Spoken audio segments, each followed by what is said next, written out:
안녕하세요. 행정사의 미래는 밝다. 박유봉 행정사입니다.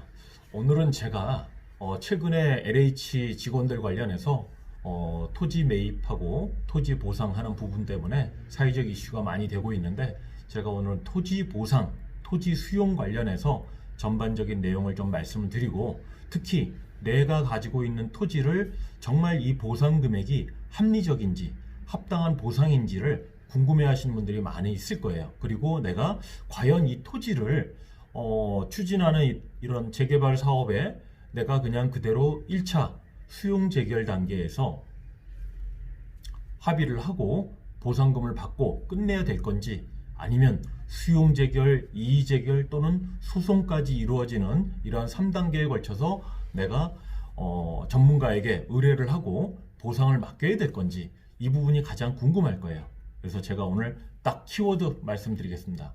우선 전문가에게 상담하시고 전문가에게 맡기신다면 기존의 보상 금액에서 더 증액해서 받으실 수 있다라는 얘기를 먼저 말씀을 좀 드리겠습니다. 자, 이렇게 내가 가지고 있는 토지가 통상 보면 재개발이라든가 재건축 사업이라든가 민간 개발 사업이라든가 또는 공익 사업이라든가 이러한 다양한 사업으로 인해서 토지가 매수 이렇게 되게 되는데, 내가 가지고 있는 토지에 대해서 누군가 믿을 만한 어떤 정보를 주고 또 믿을 만한 어떤 계약을 하고 믿을 만한 보상금을 확보해 준다면 어느 누가 안 하겠습니까? 그죠? 그런 차원에서 토지 보상은 제가 일단 간략하게 어떤 개념으로 이루어진다라는 거 말씀을 좀 드리고, 그러고 나서 본론을 다시 한번 말씀드리도록 하겠습니다. 일단 토지 보상을 진행할 때 좀 불리한 점은 있습니다. 뭐냐면 토지 보상의 불리한 점은 손실보상금에 대해서 즉시 받을 수가 없게 되겠죠. 적게는 한 5, 6개월에서 많게는 7, 8개월 또는 1년씩 사업 일정에 따라서 좀 늦어질 수 있다는 거. 대신에 유리한 점도 있습니다. 유불리가 있겠죠. 유리한 점은 정당한 보상액인지 확인한 후에 앞서 말씀대로 3번의 증액 기회를 가질 수 있다는 거. 그 다음에 쟁점 토지인 경우에는 많은 증액을 또 기대할 수도 있고, 그 다음에 세금을 합법적으로 절세할 수 있다라는 그러한 방법이 유리한 방법이가 되겠고요. 토지 보상을 진행하시는 분들이 다양한 어떤 궁금한 사항이 있을 텐데, 제가 이러한 유형일 때 토지 보상을 잘 받을 수 있다라는 것을 말씀을 먼저 드리면서 알려드리겠습니다. 현재 이용 상황과 지목이 다른 토지의 경우, 건축 중인 토지의 경우, 공원 부지로 묶여있던 토지의 경우, 도로 또는 국어로 사용되고 있는 경우, 지목이 도로인 경우, 종전 미보상 토지인 경우, 도로 사업이 예정된 예정 도로 부지에 접하는 토지인 경우, 개발 제한 구역인 경우, 매수 가격보다 낮게 보상이 된 경우, 용도 지역이 변경된 토지인 경우, 무허가 건축물 부지인 경우, 임야를 개간한 경우, 토지 일부가 편입이 되면서 남은 토지가 사용하기 어려우신 경우, 종전에 토지 보상 받아서 이사를 왔는데 또다시 수용을 당하는 경우, 실제 경계와 보상 시에 측량한 경계가 좀 다른 경우, 보상 가액이 시세보다 너무 저렴하게 결정된 경우, 환매권 토지의 경우, 인접한 여러 필지를 소유하고 있는 경우에는, 이런 경우에는 반드시 전문 행정사, 전문 토지보상 법률가들하고 상담을 통해서 정상적인 보상을 좀 받아보시기 바라고요. 공익사업인 경우에는 통상 보상금의 증액이 좀 가능한데, 그때는 이제 현황 평가를 해야 되고요. 그린벨트 해제를 평가를 하고, 미불용지에 대한 평가, 사실상의 사도평가, 잔여지 매수, 그 다음에 잘 아시다시피 이주대책, 주거 이전비에 대해서 협의를 하시면 되고요. 재개발인 경우에는 보상금의 증액이 있는데, 보상금 증액은 지연손해금, 사실상의 사도평가, 잔여지 매수, 주거 이전비, 명도소송 대응, 사업비 부담에 대한 소송 대응까지 진행이 된다라는 걸 이렇게 알아두시고요. 보상금 3번 증액된다고 말씀드렸는데, 말씀드린 대로 수용 재결 단계, 그 다음에 이의 재결 단계, 소송 단계로 진행되는데, 수용 재결 단계에서 의견 제출서를 육하원칙으로 내가 이렇게 보상금이 책정이 되었는데 이 보상 금액은 현실적으로 맞지 않다라는 어떤 합리적인 근거를 토대로 해야 되는데, 그 근거라는 건 통상 일반적인 내용이 돼서는 안 되겠죠.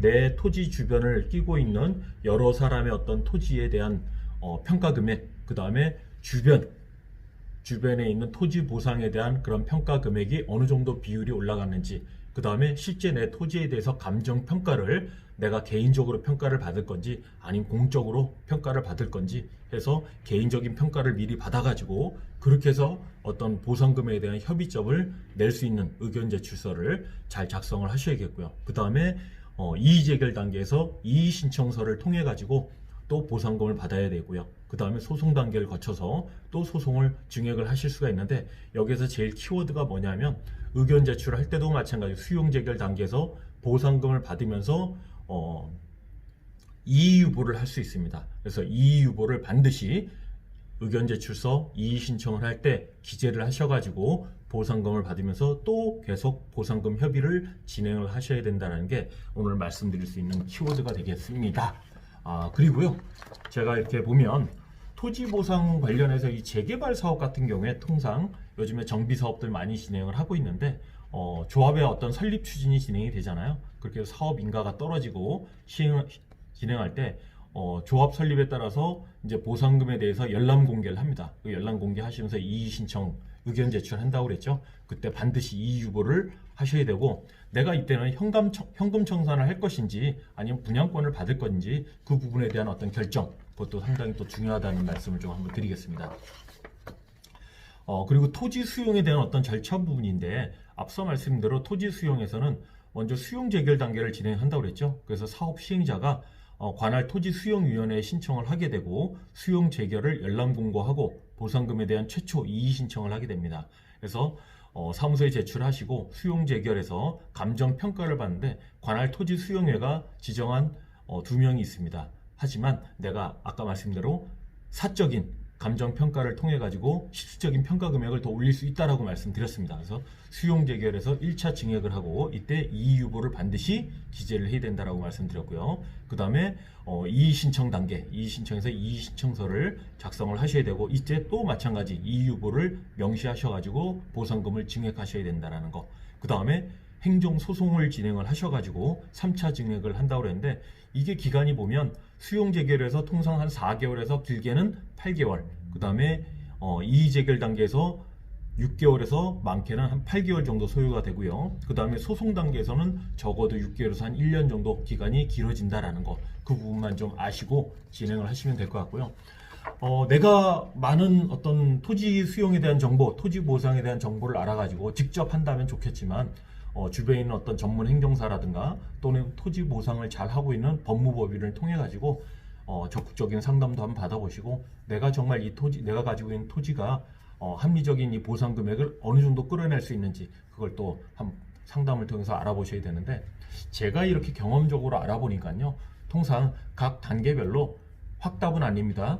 뭐 변동이 있을 수 있는데 적게는 5%에서 한 10% 이상씩 더 증액을 할 수 있다라는 거, 그 부분에 대해서는 토지 소유자들이 내가 토지 소유 보상받는 금액에 손해를 보지 않고 더 증액을 할 수 있다라는 그 부분이 무엇보다 가장 중요한 부분입니다. 그래서 토지 보상을 받으시는 분들은 너무 크게 고민하지 마시고요. 사업 시행 공고가 뜨시면 그 공고 내용 잘 읽어보시고 조합하고 협의도 잘 하시고, 그 다음에 전문가들하고 상담도 통해 가지고 내가 정말 더 합리적인 금액의 보상금을 받아보시기 바랍니다.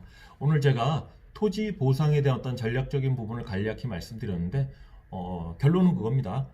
내가 직접 할 수 없다면 전문가의 손을 빌어 가지고 토지 보상을 내가 최초의 금액보다 더 증액해서 받아낼 수 있고, 증액한 금액에서 내가 그 합리적인 어떤 보상에 대한 수수료를 제공해 준다라고 생각을 하시면 가장 좋을 것 같습니다. 특히 연세가 좀 많으신 분들이 이 토지 보상에 대해서 이게 누구한테 줄까 뭐 긴가민가 하시는데, 제가 볼 땐 너무 고민하지 마시고요.